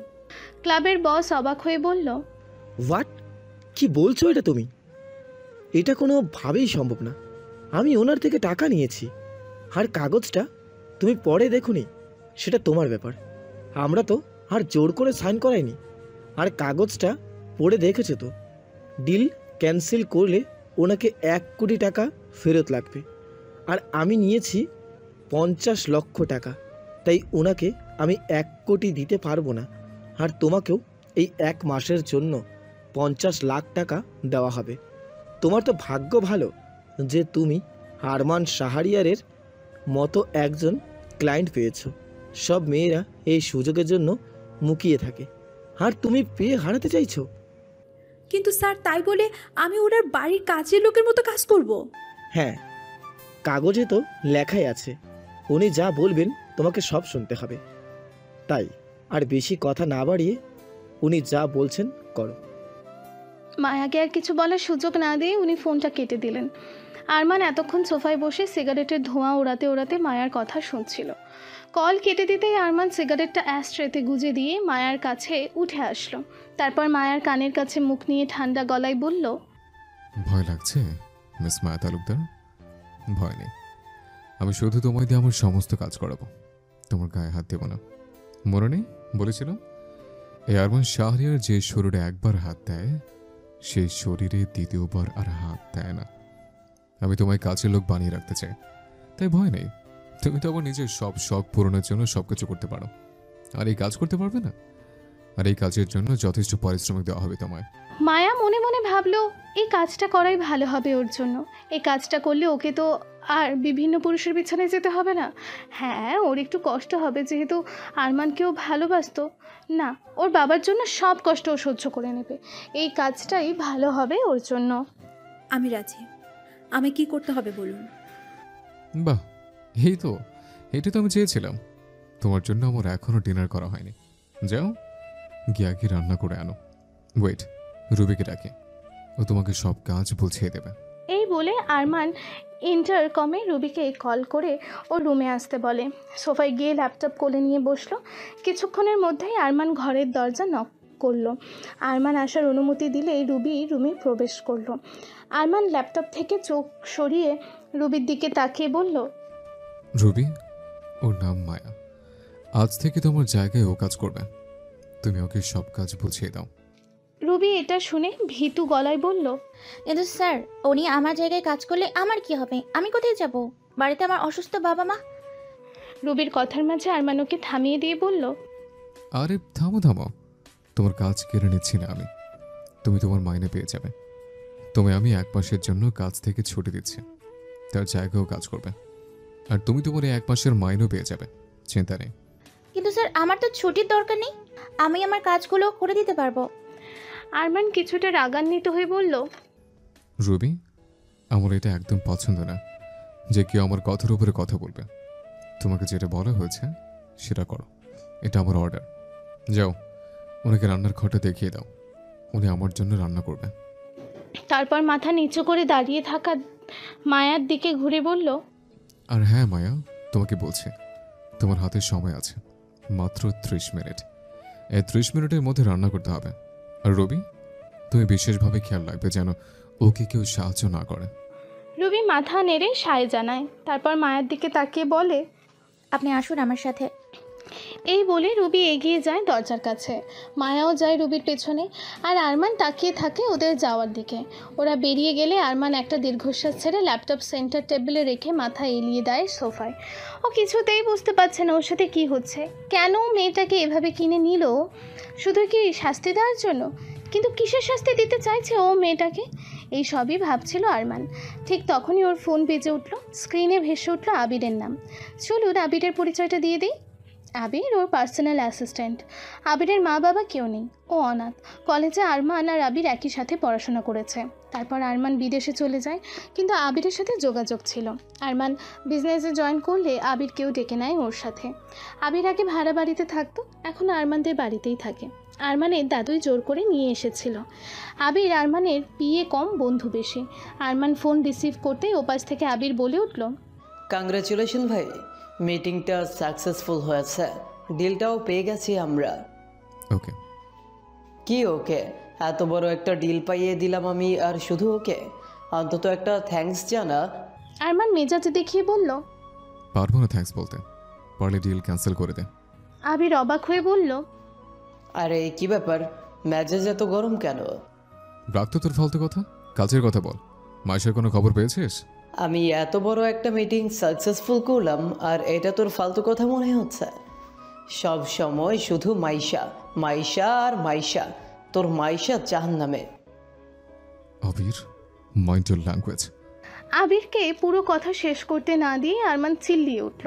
আবির বুঝতে পারলো ও কী বলতে যাচ্ছিল, তাই ছোট্ট করে উত্তর দিল, সরি, আমি আসছি কিছুক্ষণের মধ্যেই। আর কিছু না বলেই আবির ফোনটা কেটে দিল। আরমান রাগে ফোনটা ছুঁড়ে মারল সোফার উপর। তারপর দুই হাত দিয়ে মাথা চেপে ধরে সোফায় বসে পড়ল। শাহরিয়ার ম্যানশনের বিশাল রান্নাঘরে রান্না করছে মায়া। রান্নাঘরটাও ভীষণ সুন্দর, রান্নার কাজে ব্যবহার করার জন্য বিভিন্ন রকমের সরঞ্জাম রাখা। মায়া কিছুক্ষণ মুগ্ধ হয়ে দেখল, তারপর লেগে গেল কাজে। রুবি কোথায় কি আছে সব কিছু দেখিয়ে দিল। মায়া এই 30 মিনিটে কি রান্না করবে ভেবে পেল না, যদিও রান্নাটা ভালোই করে। তাই ফ্রিজ থেকে সবজি বের করে ডালে চালে করার সিদ্ধান্ত নিল। মনে মনে একবার ভাবলো, এই বড় লোকের রাজপুত্র আবার খিচুড়ি খায় তো। তারপর ভাবলো, খেলে খাক, না খেলে না খাক, ওর তাতে কি, দিয়েছে তো আধা ঘন্টা সময়, একমাত্র এটাই রান্না করা সহজ হবে ওর জন্য। আর মায়া খিচুড়ি খেতে খুব ভালোবাসে, তাতে শীতকালই হোক বা গ্রীষ্ম বা বর্ষা, এটা ওর ফেভারিট খাবার। তাই প্রথমেই খিচুড়ি রান্না করার কথাই ওর মাথায় এসেছে। মায়া মাথা থেকে ওড়না খুলে তা কোমরে পেঁচিয়ে নিল, একদম কাজের বুয়াদের মতন। তারপর এক মনে লেগে গেল রান্নার কাজে। এদিকে বাড়ির বাকি সার্ভেন্টরা তো অবাক হয়ে দেখছে মায়াকে, ভাবছে এত সুন্দর দেখতে একটা মেয়ে ওদের রান্নাঘরে কোথা থেকে টপকালো। রবিও অবাক হয়ে দেখছে মেয়েকে, ভাবছে গোল গান পুতুলের মতো মেয়েটার এই কাজের দরকার পড়লো কেন? মেয়েটার কি বাবা মা নেই, নাকি ওই মেয়েটাও কোনো অসহায় পরিবারের? কি তার পরিচয়? আর স্যার তো ওকে রান্না করতে দেয় না, রান্না করার জন্য তো শেফ আছে বাড়িতে, আর স্যার তো বললো ওর জায়গায় আজ থেকে কাজ করবে। তাহলে ওকে কেন রান্না করতে দিল? স্যার তো সবার হাতের রান্না খেতে পারে না। তাহলে 30 মিনিটের জায়গায় 35 মিনিট লেগে গেল সব কিছু রেডি করতে। রবি আরমানকে কল করে জানালো রান্না হয়ে গেছে। খাবার কি ঘরে নিয়ে যাবে নাকি ডাইনিংয়ে খাবে? আরমান জানালো সে নিচে আসছে। কিছুক্ষণের মধ্যেই আরমান নিচে এসে ডাইনিংয়ে বসলো। মায়া এসে খাবার সার্ভ করতে শুরু করলো। আরমান তার হাত ঘড়ির দিকে তাকিয়ে বলে উঠল, 5 মিনিট লেট। এই লেট করা মানুষদের আমি একদম পছন্দ করি না। মায়া মুখ ছোট করে বলল, সরি স্যার, এরপর থেকে আর হবে না। আরমান প্রথমেই খিচুড়ির গন্ধ পেয়ে ভাবলো ভালো কিছুই রান্না করেছো হয়তো, দারুণ সুন্দর গন্ধ উঠেছে। কিন্তু সার্ভ করা শেষ হতে আরমানের চক্ষু চড়ক গাছ। হোয়াট ননসেন্স, কি এটা খিচুড়ি? আমি তো এসব খাই না। কিসব রান্না করেছো তুমি?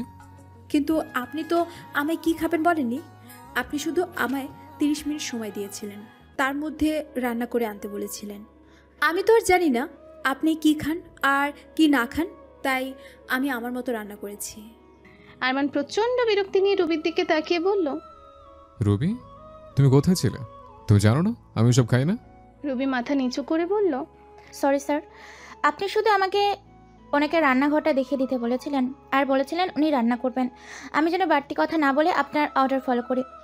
আরমান এবার রাগে কী করবে নিজেই ভেবে পেল না, নিজেই নিজের মাথা চেপে ধরলো। প্রচণ্ড বিরক্ত লাগছে সব কিছু। মায়া তখনও চুপচাপ একপাশে দাঁড়িয়ে আছে, ও নিজেও ভেবে পাচ্ছে না ও এখন কী করবে। ঠিক তখনই শাহরিয়ার ম্যানশনের কলিং বেল বেজে উঠল।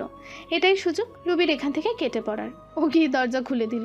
রুবিকে এক পলক দেখে নিয়ে দরজা দিয়ে প্রবেশ করলো আবির। তারপর সোজা ডাইনিংয়ের দিকে আস্তে আস্তে রুবিকে উদ্দেশ্য করে বলল, আর রুবি, আমাকে এক কাপ কফি দিও please, I am so sick. এরপর সোজা গিয়ে ডাইনিং টেবিলে আরমানের মুখোমুখি চেয়ারে বসলো। তারপর কোনো দিকে না তাকিয়ে জগ থেকে এক গ্লাস পানি ঢেলে খেতে শুরু করলো। পানি খেতে ওর মনে হলো আরমানের থেকে কিছুটা দূরে কেউ একজন দাঁড়িয়ে আছে। তাই পানি খেতে খেতেই চোখ ঘুরিয়ে সেদিকে তাকালো। আর তাকাতেও ভূত দেখার মতো চমকে লাফিয়ে উঠলো চেয়ার থেকে। আর সাথে সাথে ওর মুখে সব পানি ফুস করে বেরিয়ে গেল। হাতে থাকা গ্লাস গিয়ে পড়লো কিছুটা পায়ে আর কিছুটা মেঝেতে। তাই গ্লাস ভেঙে পাটাও কিছুটা কেটে গেল। কিন্তু তবু ব্যথা লাগার কোনো অনুভূতি আবিরের মুখে দেখা গেল না। তার বদলে ওর মুখে আছে অবাকের শেষ পর্যায়ে পৌঁছানোর ছাপ।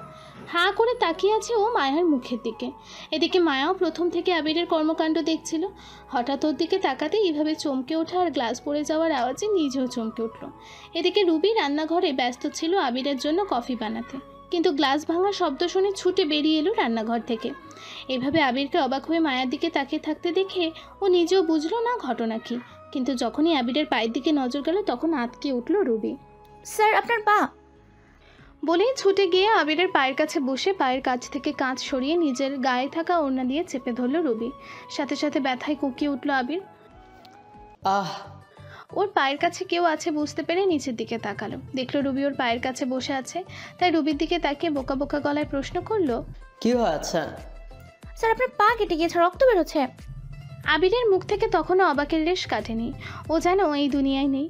আবারও বোকা বোকা গলায় প্রশ্ন করলো, কেটে গেছে? কিন্তু কি করে কাটলো? রুবি আবিরের এমন বোকা বোকা ভাব দেখে নিজেই অবাক হয়ে গেল। হঠাৎ করে কি হলো কিচ্ছু বুঝতে পারছে না। মায়া আবিরের পা কেটে গেছে শুনেও নিজেও এসে আবিরের পাশে দাঁড়ালো পায়ের অবস্থা দেখার জন্য। কিন্তু আবির ওর পাশে কেউ দাঁড়িয়েছে বুঝতে পেরে পাশে তাকালো। আর সাথে সাথে আবারও চমকে উঠল। ভূত? না না, ভাবিমুনি। আবিরের চিৎকারে মায়া আবারও ভয়ে দুই পা পিছিয়ে গেল। রুবিও অবাক হলো মায়াকে দেখে, আবিরের এমন করতে দেখে। আবিরের ভাবিমনি ডাকটা ওর মাথায় ঢুকলো না। কিন্তু এত কিছুর মধ্যেও ও এটা নিয়ে মাথা ঘামালো না। আরমান প্রথম থেকে আবিরের কাজকর্ম দেখছিল। এমনিতেই ও রেগেছিল। আবিরের এই অতিরিক্ত অবাক হওয়া দেখে আরও রেগে বোম হয়ে গেল। টেবিলের চাপড় দিয়ে চিৎকার করে উঠল, এনাফ ইজ এনাফ, বন্ধ কর তোর ড্রামা। আবির, রুবি, আমি রুমে গেলাম। এই বলে আরমান চলে গেল ওপরে। আর রুবি আগে ছুটে গেল নিজের রুমে। আবির তখনও অবাক। ও কী বলবে কী করবে কিচ্ছু বুঝতে পারছে না। মায়াকে এই বাড়িতে দেখে ওর কী বলা উচিত ও বুঝতে পারছে না। তখনই রুবি আবারও ছুটে এলো ওদের কাছে। তারপর মায়ের হাতে একটা ফার্স্ট এইড বক্স ধরিয়ে দিয়ে বলল, প্লিজ মায়া, তুমি ওনার পাটা একটু ড্রেসিং করিয়ে দাও। আমি স্যারের জন্য স্যুপ বানিয়ে আনি, নাহলে স্যার ভীষণ রেগে যাবে। ঠিক আছে আপু। তারপর আবিরের দিকে তাকিয়ে বলল, আসুন ভাইয়া বসুন, আমি ড্রেসিং করিয়ে দিচ্ছি, পা থেকে অনেক রক্ত ঝরছে। আবির নিজেকে সামলিয়ে খুঁড়িয়ে খুঁড়িয়ে সোফায় গিয়ে বসলো। মায়াও গেল আবিরের পেছনে। তারপর আবিরের পায়ের কাছে বসে ড্রেসিং করতে শুরু করলো। আবির সিরিয়াস ভঙ্গিতে মায়ার মুখের দিকে তাকিয়ে জিজ্ঞাসা করলো, তুমি এখানে কি করছো ভাবিমনি? মায়া ভাবলেশীনভাবে বলল, ওই ডাকটা আর আমার সাথে যায় না ভাইয়া, তাই আমার নাম ধরে ডাকলেই ভালো হবে। এটা আমার প্রশ্নের উত্তর নয়। আচ্ছা ঠিক আছে, নাম ধরেই ডাকবো তোমার বড় ভাই হিসেবে। আগে বলো তুমি এখানে কি করছো? আমি কিছুই বুঝতে পারছি না। বাড়ির সার্ভেন্টের কাজের জন্য এসেছি এখানে। আমার একটা কাজের দরকার ছিল, আপনার স্যার আমায় কাজ দিয়েছে, তাই এখানে আসা। আবির অবাক হয়ে বলল, হোয়াট? তোমার কাজের দরকার ঠিক আছে, কিন্তু এই বাড়ির সার্ভেন্টের কাজ করার কি দরকার? তুমি তো অনেক দূর পড়াশোনা করেছ, আর তুমি না একটা কোম্পানিতে জব করতে? হ্যাঁ ভাইয়া, জব করতাম, কিন্তু এখন করি না। আর আপনার স্যার অনেক মোটা টাকা মাইনে দিবে, তাই এ কাজ করা। না মায়া, তুমি আমায় পুরো কথা বলছো না। কিছু তো একটা ব্যাপার নিশ্চয়ই আছে যেটা তুমি আমার থেকে লুকিয়ে যাচ্ছ। তোমার মতো মেয়ে তার এক্স হাজব্যান্ডের কাছে আসবে কাজ করতে, এটা আমার বিশ্বাস হয় না। আবির মায়া একে অপরকে আগে থেকেই চেনে, কারণ ওদের বিয়ের পর এই বাড়ি থেকে আরমানের দাদা আর আবির যেত মায়াদের বাড়ি মায়ার খোঁজ নিতে। তারপর আরমানের দাদা মারা গেলে আবির একাই যেত মায়ার খোঁজ নিতে বললে ভুল হবে, মায়ার ভরণ পোষণের টাকা দিয়ে যেত। মায়া জানতো ওই টাকা আরমান পাঠায়, তাই ও হাত পেতে নিয়েও নিত, কারণ ও যে আরমানকে একেবারে মন থেকে স্বামী বলে মেনে নিয়েছিল। মায়া টাকা নিত ঠিকই, কিন্তু সেই টাকা কোনো দিনও খরচ করেনি, পুরো টাকাটা জমিয়ে রেখেছিল।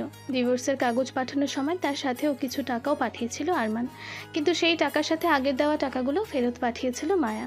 শেষবার ডিভোর্সের কাগজ নিয়ে আবিরই গিয়েছিল মায়াদের বাড়ি। এরই মধ্যে রুবি আরমানকে স্যুপ দিয়ে এসে জানায় আরমান মায়ার থাকার ব্যবস্থা করতে বলেছে, আর যেহেতু মায়ার কোনো জামা কাপড় সাথে নিয়ে আসেনি, তাই রুবির জামা কাপড় দিয়েই এখন কাজ চালাতে বলেছে। কালোর জামা কাপড়ের ব্যবস্থা করে দেবে। মায়া এগুলো শুনে অবাক হয়ে যায়। এখন ওকে এই বাড়িতেও থাকতে হবে? কিন্তু ওই বাড়িতে কিভাবে থাকবে? না, ও এই বাড়িতে কিছুতেই থাকতে পারবে না। মায়া আবিরকে উদ্দেশ্য করে বলল, ভাইয়া প্লিজ আপনি আপনার স্যারকে বোঝান, আমি এই বাড়িতে থাকতে পারবো না। আবির ভ্রুকুচকে বলল, কিন্তু তুমি তো বললে তুমি এই বাড়িতে কাজ করতে এসেছ, আর এই বাড়ির সব সার্ভেন্টরাই এই বাড়িতে থাকে। না মানে বাড়িতে না, ওদের সবার জন্য বাড়ির বাইরে সার্ভেন্ট কোয়ার্টার আছে, শুধুমাত্র রুবি এই বাড়িতে থাকে। তাই তুমি যদি এই বাড়ির সার্ভেন্ট হয়ে কাজ করো, তাহলে তোমাকেও এই বাড়িতে থাকতে হবে। মায়া ব্যাকুল হয়ে বলে উঠল, না ভাইয়া, এটা হয় না। আপনিই বলুন, আমাকে এখানে দেখে আপনার কি অবস্থা হয়েছিল? তাহলে এই বাড়ির লোকেরা যদি আমায় এখানে দেখে, তাহলে তাদের অবস্থাটা কি হবে? এমনিতেই আমি চিন্তায় আছি, এই বাড়ির সবাই আমাকে এখানে কাজ করতে দেখলে কি রিয়াকশন দেবে। তার উপরে এখানে থেকে কাজ করাটা অনেক বড় ব্যাপার। এদিকে রুবি ওদের দুজনকে এত স্বাভাবিকভাবে কথা বলতে দেখে অবাক হয়ে গেল। এই তো কিছুক্ষণ আগে আবির স্যারকে মায়াকে দেখে আকাশ থেকে পড়া রিয়াকশন দিচ্ছিল, আর এখন কি সাবলীলভাবে কথা বলছে। রুবি আমতা আমতা করে বলেই ফেলল, যদি কিছু মনে না করেন তাহলে একটা কথা বলি। আপনারা একে অপরকে আগে থেকে চেনেন, আর বাড়ির সবাই অনেকে দেখে কি বলবে? মানে আমি কিছুই বুঝতে পারছি না। আর বাড়ির সবাই তো কাল সকালেই ফিরে আসবে। বড় ম্যাম কল করেছিলেন আমায়। হয়ে গেল। মায়া যতটা সাহস সঞ্চয় করে এই বাড়িতে ঢুকেছিল তা হাওয়ায় ভেসে উড়ে গেল। এই পরিবারের সবাই একটা ফ্যামিলি ট্যুরে গেছে, আর যেহেতু বিখ্যাত বিজনেসম্যানের পরিবার, তাই নিউজে বড় বড় করে দেখানো হয়েছিল। আর সেই নিউজ দেখেই মায়া এই বাড়িতে আসার সাহস পেয়েছিল। মায়া ভেবে এসেছিল এক, আর হয়ে গেল আর এক। মায়া আর কিছুই ভাবতে পারছে না কি হবে এখন। এই বাড়ির লোকেরা ওকে দেখলে কেমন রিয়াকশন দেবে। ও তো আরমানের সাথে রাত কাটানোর জন্য এসেছিল, ভেবেছিল সকালে চলে যাবে, কিন্তু আরমান যে ওকে এখন এই 1 মাস পার্মানেন্ট কাজের লোক বানিয়ে নিল। যদিও ওই কাজের থেকে এই কাজটা যথেষ্ট ভালো, তবু এই বাড়ির সাথে যে ওর সম্পর্ক অন্যরকম। কিভাবে কাজ করবে ও এই বাড়িতে? আচ্ছা রুবি, বাড়িতে কি আজ কোনো স্পেশাল রান্না হয়েছে? খুব সুন্দর গন্ধ আসছে। হ্যাঁ, মানে উনি রান্না করেছিলেন স্যারের জন্য, কিন্তু স্যার খায়নি। ওর কথা বাদ দাও, চলো তো আমাকে খেতে দাও। আর মায়া, তুমিও এসো, খেয়ে নাও। কিন্তু স্যার, আপনি এইমাত্র বাইরে থেকে ফিরলেন, ফ্রেশ হবে না? আবির বোকা বোকা হেসে বলল, হ্যাঁ হব তো, খাওয়ার পর ভীষণ খিদে পেয়েছে, আগে খেতে দাও প্লিজ। এটা শুনে রুবি চলে গেল আবিরের জন্য খাবার বাড়তে, আর মায়া অসহায় চোখে তাকালো আবিরের দিকে। আবির ওর হাতটা মায়ের মাথায় রেখে বলল, চিন্তা করো না, সব ঠিক হয়ে যাবে। আর আমি তোমার কাজের ব্যবস্থা করব কোম্পানিতে। এখানে এই মেয়েদের কাজ করতে হবে না তোমায়। না ভাইয়া, এখন কোম্পানিতে কাজ করতে পারবো না। আমি আপনার স্যারের থেকে 1 মাসের মাইনের অ্যাডভান্স নিয়ে নিয়েছি, তাই আমাকে এই মাস এখানেই কাজ করতে হবে। এদিকে রুবি ডাইনিং থেকে বলল খাবার বাড়া হয়ে গেছে। আবির মায়ের হাত ধরে টেনে নিয়ে যেতে যেতে বলল, ঠিক আছে চলো, বেশি চিন্তা করো না, যা হবে দেখা যাবে। খাবে চলো। এই বলে আবির মায়ার হাত টেনে নিয়ে গেল। আর এই দৃশ্য উপরের বারান্দা থেকে একজন জ্বলন্ত চোখে দেখছিল। তারপর ওদেরকে চলে যেতে দেখে রাগে হাতের মুঠো শক্ত করে বারান্দার গ্রিলে বালি দিয়ে নিজের রুমে চলে গেল। এদিকে আবির বেসিনে হাত মুখ ধুয়ে এসে চেয়ারে বসে বলে, ওয়াও, খিচুড়ি অনেকদিন খাইনি, গন্ধ শুকে মনে হচ্ছে দারুণ টেস্টি হয়েছে। তারপর রুবি ও মায়ের দিকে তাকিয়ে বলল, তোমরা দাঁড়িয়ে আছো কেন? বসো, খেয়ে নাও। আমি অনেক আগে ডিনার করে নিয়েছি স্যার, আপনি খেয়ে নিন। আবির হ্যাঁ, বিড়বিড় তা করে তো বলল, খাবেই। আমার জন্য ওয়েট করলে কি মহাভারত অশুদ্ধ হয়ে যেত? কিছু বলবেন স্যার? হ্যাঁ, না মানে হ্যাঁ, মায়ের জন্য খাবার বাড়ো, ওটাই বললাম। রুবি ঠিক আছে বলে খাবার বাড়তে শুরু করলে মায়া তাড়াতাড়ি ওকে থামিয়ে দিয়ে বলে, না না, আমি খাবো না, খিদে নেই আমার। আপনি খেয়ে নিন ভাইয়া। একদম চুপ মায়া, আমি খেতে বলেছি মানে খাবে। রুবি, তুমি খাবার বারো। না ভাইয়া, এটা হয় না। আমি এই বাড়ির মেড হয়ে এসেছি, তাই এখানে বসে আমার খাওয়া মানায় না। এখন বাড়িতে কেউ নেই, আর আমার একা একা খেতে ভালো লাগে না, তাই বেশি কথা না বলে বসো। কাল থেকে যেখানে ইচ্ছা খেও। কিন্তু ভাইয়া। মায়াকে আর কিছু বলতে না দিয়েই আবির মায়ার হাত ধরে টেনে চেয়ারে বসিয়ে দিল। এরপর রুবি খাবার বেড়ে দিলে দুজনে খেতে শুরু করে। আবিরের আর মায়ার প্রতি এতটা যত্ন দেখে কেন জানি রুবির মনটা একটু খারাপ হলো। কই, ওকে তো আর একবারও খাওয়ার জন্য বললো না। না, কিসব ভাবছে ও? কোথায় আবির স্যার আর কোথায় ও? ওর এইসব ভাবা একদম ঠিক না। খাওয়া হয়ে গেলে আবির মায়ার রান্নার অনেক প্রশংসা করলো। এরপর আবির রুবিকে বললো আজকের রাতটা যেন ওর রুমেই মায়ার থাকার ব্যবস্থা করে। এতে রুবিও রাজি হলো। এরপর ওরা চলে গেলে আবিরও চলে গেল নিজের রুমে। তারপর ফ্রেশ হয়ে ড্রেস চেঞ্জ করে বেরিয়ে গেল আরমানের রুমের উদ্দেশ্যে। আরমানের রুমের দরজা লক করা ছিল, তাই হালকা ঠেলতেই খুলে গেল। আবির রুমে ঢুকে দেখলো পুরো রুম অন্ধকার। আবির এগিয়ে গেল ব্যালকনির দিকে। ও দেখলো আরমান এক হাত পকেটে ভরে আর এক হাত দিয়ে সিগারেট ফুঁকছে। আরমান খুব একটা সিগারেট খায় না, যখন খুব টেনশনের মধ্যে থাকে শুধু তখনই খায়। মায়াকে এই বাড়িতে কেন এনেছিস আরমান? আরমান পেছনে না ঘুরেই একইভাবে থেকে উত্তর দিল, জানি না। জানিস না মানে কি? তুই তো ওকে নিয়ে এসেছিস আর তুই জানিস না? যেই বিয়ে মানিস না বলে 6 মাসে আগে ডিভোর্স দিলি, সেই মেয়েকে তোর বাড়ির কাজের লোক বানানোর কারণ কি আরমান? ওর কাজের দরকার ছিল, তাই কাজ দিয়েছে। তাই বলে বাড়ির কাজের লোকের কাজ? তোর অফিসেও তো কিছু পোস্ট খালি ছিল, তাহলে ওখানেই কাজ দিতে পারতিস। আমি কিচ্ছু বুঝতে পারছি না। মায়ের মতো মেয়ে তোর কাছে কাজের জন্য আসবে, সেটা আমার বিশ্বাস হচ্ছে না। তোরা দুজনেই আমার থেকে কিছু লুকাচ্ছিস। ফালতু বকিস না আবির, যদি কোনো কাজের কথা থাকে তো বল। আবির এবার প্রচণ্ড রেগে গিয়ে বলল, আমার কথা তোর কাছে ফালতু মনে হচ্ছে? হ্যাঁ, কাল আন্টিরা ফিরে আসবেন, কি উত্তর দিবি তাদের?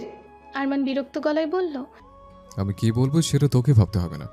মাসের কোনো খবর পেয়েছিস সেটা বল।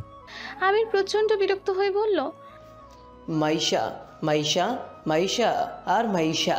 ওই তুই মাইশা ছাড়া আর কিচ্ছু বুঝিস না? শুধু কি নাম দিয়ে কোনো গোটা একটা মেয়েকে পৃথিবীতে খুঁজে পাওয়া যায়?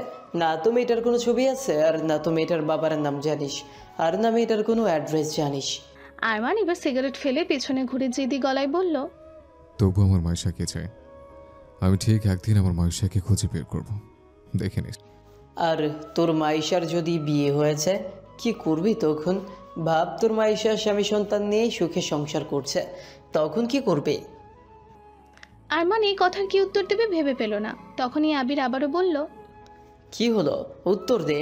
এখন চুপ কেন?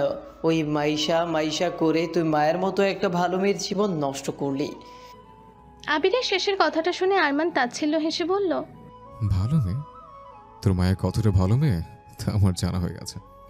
কি করেছে মায়া? কেন এত ঘৃণা করিস তুই ওকে? আরমান আবারও তাচ্ছিল্য হেসে বলল, আমার কথা তোর বিশ্বাস হবে না। যেদিন নিজের চোখে দেখবি তখন তুইও ঘৃণা করবি ওকে।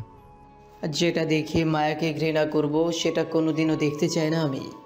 থাক তুই তোর ঘৃণা নিয়ে। এই বলে আবির চলে গেল আরমানের রুম থেকে। আরমানও একটা তাচ্ছিলের হাসি দিয়ে ব্যালকনি থেকে রুমে এলো। এসির টেম্পারেচার ঠিক করে শুয়ে পড়ল বিছানায়। তারপর ভাবতে লাগলো মায়েশার কথা। অতীত, আজ থেকে 10 বছর আগে আরমান বিদেশে যাওয়ার আগে বন্ধুদের সাথে দার্জিলিং গেছিল ট্যুরে। তখন ওর বয়স ছিল 18। ফিরে আসার দিন অনেকটা সকালে ওর বন্ধুরা যখন ঘুমে ব্যস্ত, তখন আরমান রিসর্ট থেকে গাড়ি নিয়ে বেরিয়ে গিয়েছিল একাই। সেই দিন চারিদিক কুয়াশায় ঢাকা ছিল। হঠাৎ দেখতে পায় মাঝ রাস্তায় একটা স্কুল ড্রেস পরা মেয়ে একটি বিড়াল ছানা নিয়ে খেলা করছে। মেয়েটি ওর গাড়ির সামনেই আছে। আর একটু হলেই মেয়েটি গাড়ির নিচে পিষে যাবে, তাই আর কোনো কিছু না ভেবেই গাড়ির স্টিয়ারিং ঘোরালো। আর সামলাতে না পেরে গাড়ি গিয়ে ধাক্কা লাগলো রাস্তার ধারে থাকা কারেন্টের পুলে। আরমানের মাথা গিয়ে বাড়ি খায় স্টিয়ারিংয়ে।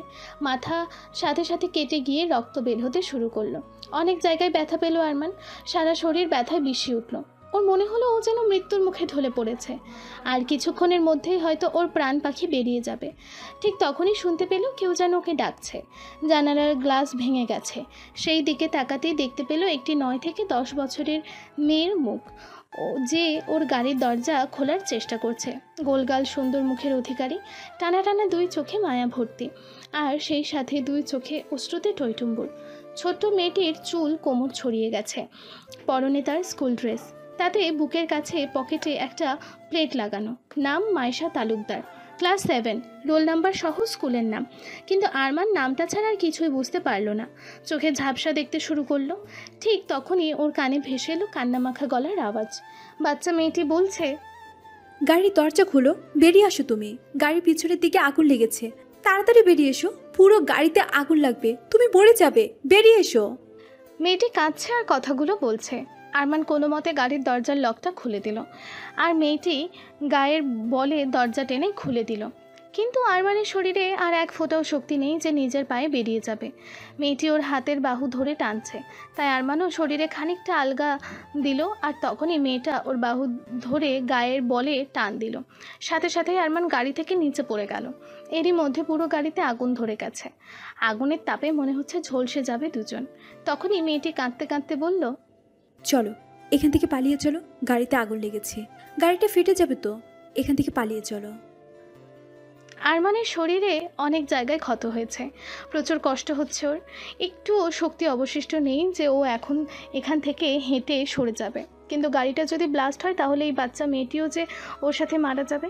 বাচ্চা মেয়েটির কথা ভাবতেই কোথা থেকে যেন আরমান শরীরে বল পেল, উঠে দাঁড়ানোর চেষ্টা করলো। সাথে সাথে বাচ্চা মেয়েটিও ওর কোমর আঁকড়ে ধরে ওকে দাঁড়াতে সাহায্য করলো।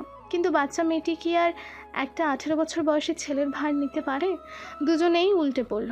আরমান পড়ল কিছুটা মেয়েটার ছোট্ট শরীরের ওপর, তাতে মেয়েটিও কিছুটা ব্যথা পেল। তারপর আবারও আরমান উঠে দাঁড়ানোর চেষ্টা করলো। মেয়েটিও ওকে জড়িয়ে ধরে সাহায্য করার চেষ্টা করলো। এরপর আরমান খুঁড়িয়ে খুঁড়িয়ে কোনো মতে গাড়িটা থেকে কিছুটা দূরে গেল। আরমানের ভীষণ কষ্ট হচ্ছিল, ওর আর দাঁড়িয়ে থাকার ক্ষমতা ছিল না, তাই আরমান আবারও মেঝেতে ধপাস করে পড়ে গেল। আরমান মেয়েটিকে ধরে রেখেছিল, তাই পড়ে যাওয়ার সময় মেয়েটির স্কুল ড্রেসের সেই নেম প্লেটটি ওর হাতে ছিঁড়ে চলে এলো। নিচে পড়ে থেকে গাড়িটির দিকে তাকালো, আর দেখতে পেল পুরো গাড়িটাতেই দাও দাও করে আগুন জ্বলছে। তারপর একটা বিকট শব্দে গাড়িটা ব্লাস্ট হলো। তার উত্তাপও কিছুটা অনুভব করতে পারলো আরমান। এরপর তাকালো ওর পাশে বসে থাকা বাচ্চা মেয়েটির দিকে, যার 2 চোখে আছে অফুরন্ত মায়া আর অশ্রুতে টইটুম্বুর। এত কষ্টের মাঝেও আরমানের মুখে ফুটে উঠল প্রাপ্তির হাসি। ও পেরেছে মেয়েটাকে বাঁচাতে। ও খুব ভালো করে বুঝতে পেরেছিল ও গাড়ি থেকে বেরিয়ে না আসলে মেয়েটিও ওখান থেকে সরে আসবে না, তাই ওর এত কষ্ট করা। আরমান হাতে থাকা নেম প্লেটটি শক্ত করে চেপে ধরল। তারপর জ্ঞান হারালো আরমান। এরপর আর কিছু মনে নেই ওর। যখন ওর জ্ঞান ফিরল তখন নিজেকে হসপিটালে দেখতে পেল। ওর বাড়ির লোকজনও খবর পেয়ে চলে এসেছিল দার্জিলিং। শুনেছিল ওই মেয়েটাই নাকি লোক জড়ো করেছিল, হসপিটালেও এসেছিল।